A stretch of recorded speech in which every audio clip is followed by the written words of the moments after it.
Hi hello नमस्कार। मु दिव्यलोचन आपन को आज गोटे नुआ बिल्डिंग प्लान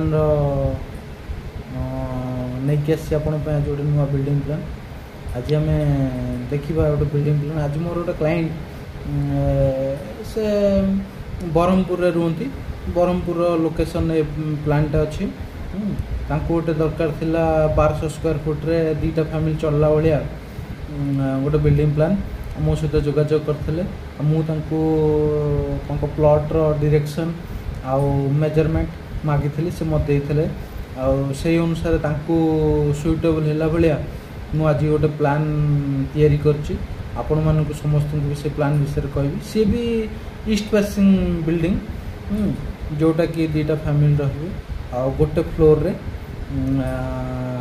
सेटा होची आपनकर 12 मीटर 192 12.192 मीटर रे 9.144 मीटर अच्छी। आसतु जीवा एबे से प्लान टी को देखिबा। एटा होची से बिल्डिंग रो प्लान। एटा होची ईस्ट फेस, एटा होची तार ईस्ट फेस ठीक अछि। एई पटरे तार रोड अछि। एटा तार रहिबो मेन एंट्रेंस एई पट रहिबो। आ गोटे पार्किंग स्पेस जोटा अछि सेई पटरे तार एई पटरे जोटा रोड अछि सेई पटरु से तार गाड़ी आ भितर पार्किंग करिवो। एटा तार लॉबी एटा एंट्रेंस कला परे एटा तार होची स्टेयरकेस जोटा कि से टेरास फ्लोर को तार जीवो। एटी गोटे फैमिली रहिला पय हेची। एटा तार एंट्री करू ड्राइंग रूम पर तार सामना रे अच्छी ड्राइंग रूम एंट्री कला परे एटा आसीबो किचन पर एटा आसीबो टॉयलेट पर एटा गोटे बेडरूम एति की ताको फैसिलिटी करा हेची। आउ मेजरमेंट होची 12 मीटर एटा होची 12 मीटर 12.192 मीटर रे 9.144 मीटर ठीक अछि।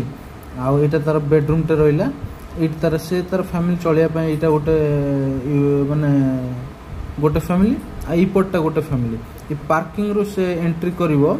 आपनकर देखंतु ड्राइंग रे एंट्री करिवो। ड्राइंग रो एंट्री कर साला परे तार लेफ्ट को तार किचन रहिला तापर नेक्स्ट रहिला तार टॉयलेट तापर ड्राइंग हॉल तार बेडरूम को आसीला एटी से रहिबो। आउ तार स्ट्रक्चरल डिजाइन भी फाइनल हेनी फाइनल होबो। फास्ट ए प्लानटा तांको देखायछि ए प्लानटा तांको दिया हेछि।